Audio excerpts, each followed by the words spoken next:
I'm Gretchen Men, and welcome to this collaboration I'm doing with Breedlove Guitars, where I show you how I play the Led Zeppelin song, Going to California.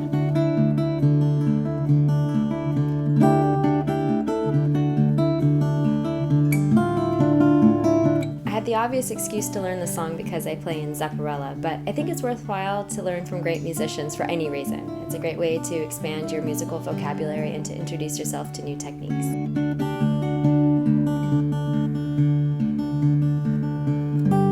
This is part 3 of a series I'm doing with Breedlove Guitars on an introduction to fingerpicking. Part 1, which we'll link below, covers some basics of hand position, tone, developing finger independence, and walks you through a number of exercises intended to give you a foundation for some of the patterns used in this tune. I really encourage you to first check that out and work through the exercises, as they will really expedite your learning process. Even if you're a more experienced player, periodically reviewing fundamentals is always helpful.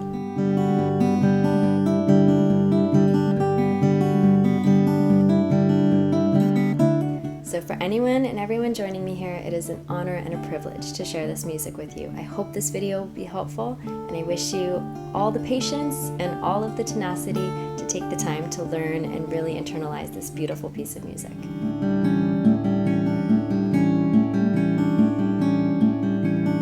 So before we get started, let me introduce you to this beautiful guitar. It is a Breedlove Discovery S Concertina with Western red cedar top and African mahogany back and sides.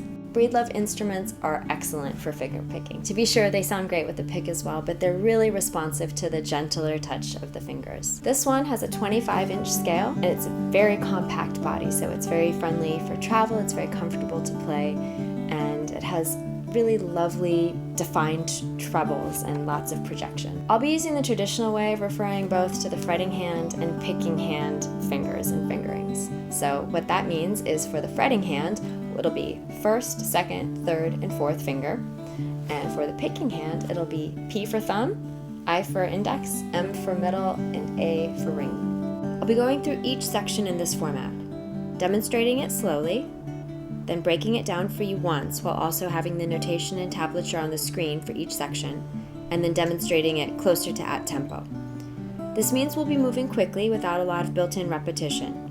That'll help keep this video to a reasonable length, but you can and should repeat sections and even slow down the YouTube playback speed as necessary for your individual learning process. So the tuning of Going to California it's an alternate tuning, and it's double drop D. So all that is tuning your low E string and your high E string down a full step. So get in tune, D, A, D, G, B, D, and join me when you're in tune. Keep in mind that even high quality instruments require a little bit of time to settle into a new tuning, so I recommend going slightly flat of the note and then tuning back up, and expect to retune a couple of times. I encourage you to start working on any new song with active listening. That means doing more than simply enjoying the piece. Active listening requires analyzing what you're hearing, listening to identify sections, structures, and areas that might be difficult to learn. If you have the music well in your ears and in your brain, it'll be much easier to learn. Then I suggest making a simple structured chart.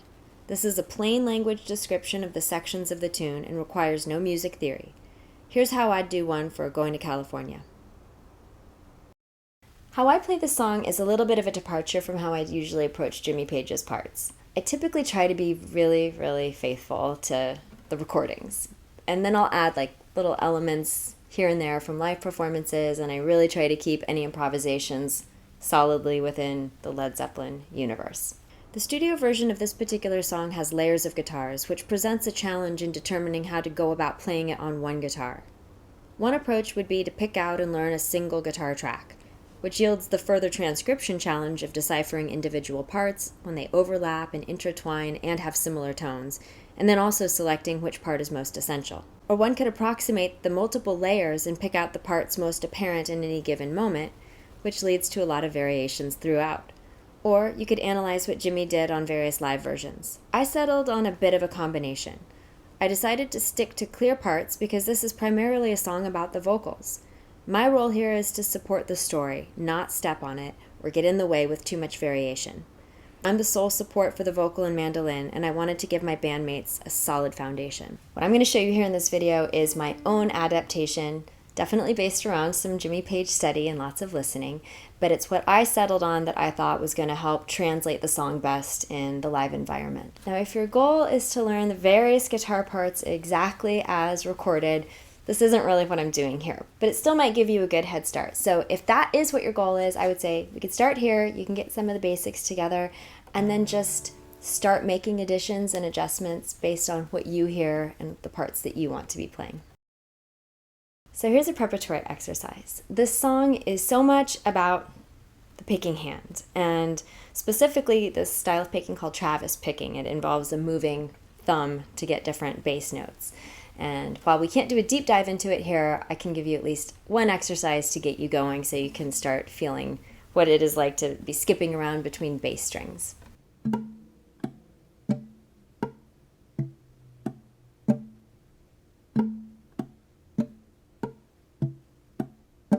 You can just kind of mute everything with your left hand, and we're just going to focus on this right hand movement. So what it's going to be is P and A, so talking right hand fingers here, on the outer strings, M on the B string, P and I on the G and D strings, A on the highest string, P on the A string, and then M on the B string, and P and I on the G and G strings.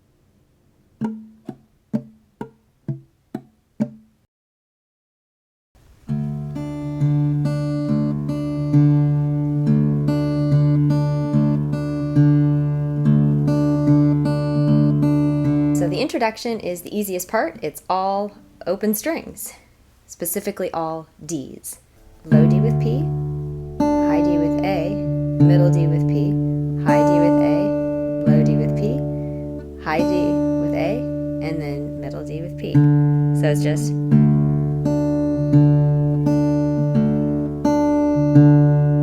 it's all just alternating bass notes and then this highest note. So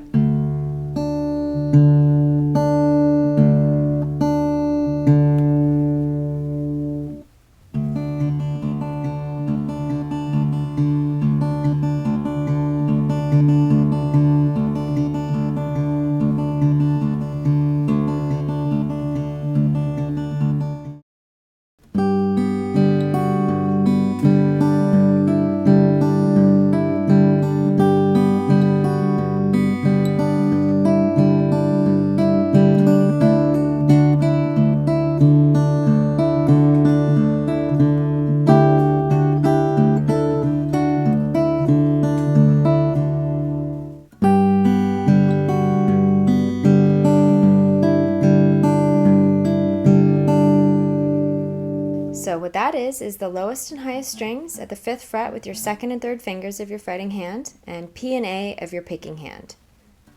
And then the open B string with M, open D and G strings simultaneously with P and I.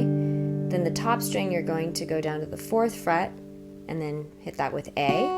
And then the lowest string at the 5th fret with P again, open B string with M, open middle G and D strings simultaneously with P and I. Open highest string with A, lowest string at the 5th fret with P, then B string with a 3rd finger, 5th fret, and M. Open middle D and G strings simultaneously with P and I, and then the highest string with A, lowest string at the 5th fret with P, B string again with the 3rd finger, 5th fret, and M, and then again open middle G and D strings simultaneously with P and I, and open highest string with A. So again.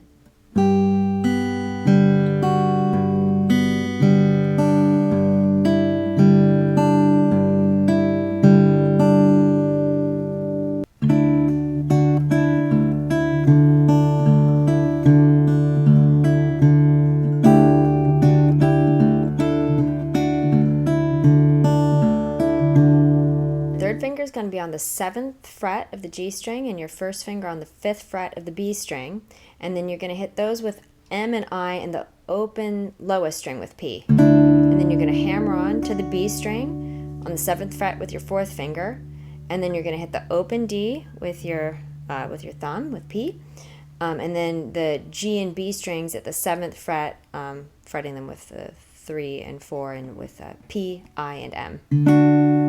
So, and then you're going to lift your 4th finger and the G and the B strings at the 7th and 5th frets with I and M. So, and then the lowest string with P, the B string at the 5th fret with M, and then hammer on again to the 7th fret with your 4th finger while hitting this time the open D with the P, and then the open highest string with A, then the open lowest string with P, and again hammer on to the 7th fret with your 4th finger while hitting the open D string with P.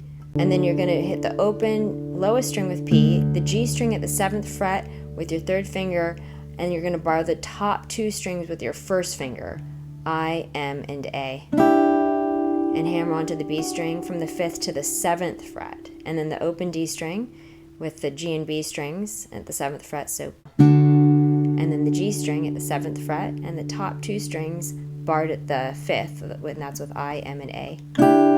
Open lowest string with P, G string 7th fret with the 3rd finger, B string 5th fret and 1st finger, and the top string 7th fret, the 4th finger. Then open D string with P, G and B strings at the 7th fret, open lowest string with P, and hammer on to the 7th fret with your 4th finger while hitting that open D string with P, then the open highest string with A, then again hammer on to that 7th fret with your 4th finger while hitting the open D string with P.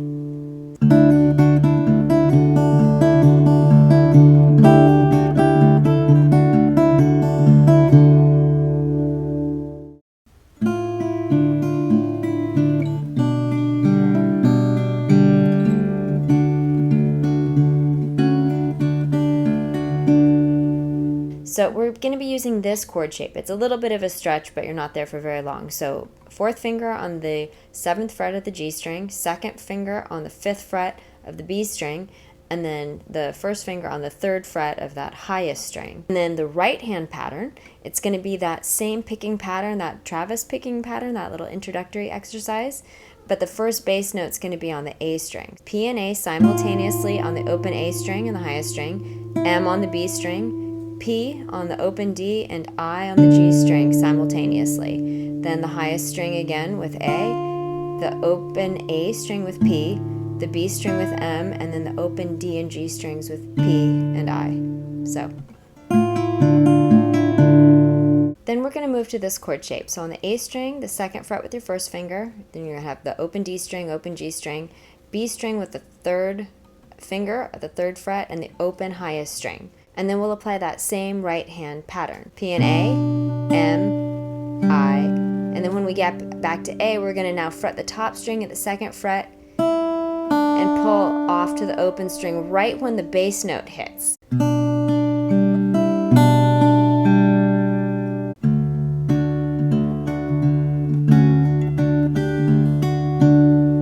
So that's going to be the lowest string with P, and then the open D with P, and the B and the G strings at the 7th fret with the 2nd and 3rd fingers, and I and M. So, and then lowest string with P, G and B strings at the 7th fret again with I and M, and then the open D string with P. So, and then you're going to do the open lowest string, and then you're going to have G string at the 6th fret with your 1st finger, B string at the 7th fret with your 3rd finger, I and M. And then you're going to hammer on the G string to the 7th fret with your 2nd finger. So, and then you're going to hit all those 3 strings together with P, I, and M. So, and then you're going to hit the G string at the 7th fret, B string at the 8th fret with your 4th finger, and open highest string with the I, M, and A. And then lowest string open with P, B string 7th fret with M, open D string, and G string at the 7th fret with P and I. So,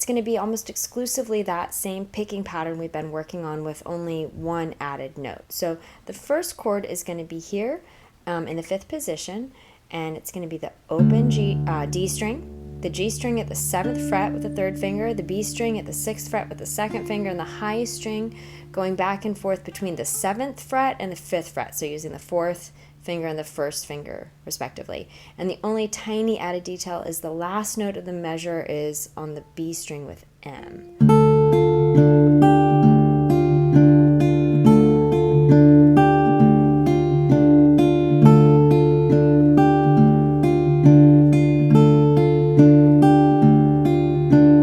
And then the second chord is the open A string, the 2nd fret of the D string with the 1st finger, the open G string, the B string, the 2nd fret with the 2nd finger, and the open top string. And then there's a variation in the picking pattern. We start with only the lowest note, open A with P, open G with I, the D and the B strings at the 2nd fret with P and N, highest string with A,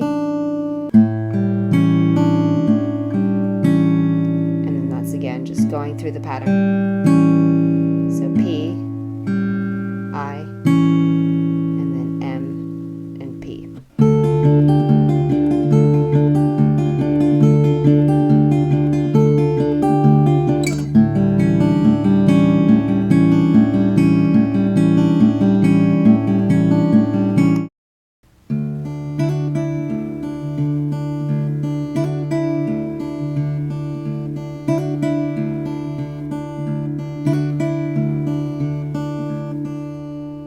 So for the outro, I go back to that really simple pattern of the intro,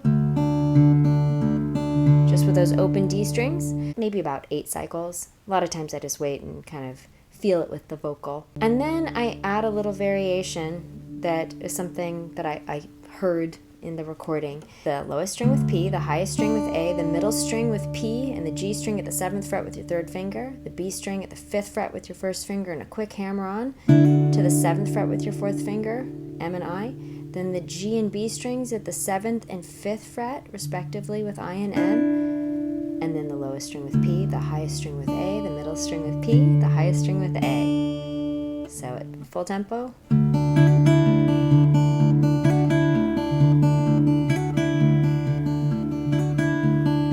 And then the very last bit, I just kind of do as a fade out. Just getting quieter, quieter.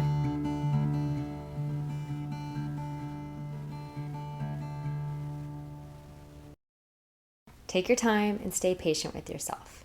Practice slowly and deliberately because quickness and fluency will come naturally if your process is good. Use a metronome to keep you honest. Rehearse this a lot with your singer if you're going to be playing it live. You want to be able to play solidly and supportively so your singer can translate the story to the audience without worrying if the floor is going to fall out from under them. Coordinate tempo and dynamics with your singer so that it sits best with their voice and how they want to interpret the lyrics. Paying attention to these details helps imbue the music with breath and vitality and ensures you and your singer are playing the song as not as would-be Page and Plant clones, but as musicians delivering a gorgeous piece of music with both respect and care. This video has various chapters for easy reference so you can skip between parts and linger on ones that are more difficult. Once you have each section down, start putting them together and build the whole picture from the smaller parts. Work on the transitions between sections too so that things flow gracefully, not just within sections. Thank you so much for joining me here. I really hope this video might have been helpful to you. If so, like, comment, share, subscribe. Keep supporting videos that offer free content to other fellow musicians. I'll be doing more of these videos with Breed Love in the coming months, so keep an eye out and leave a comment if there's something in particular you'd really like me to cover in an upcoming video. As always, I wish you the very best on this endless and beautiful path of music.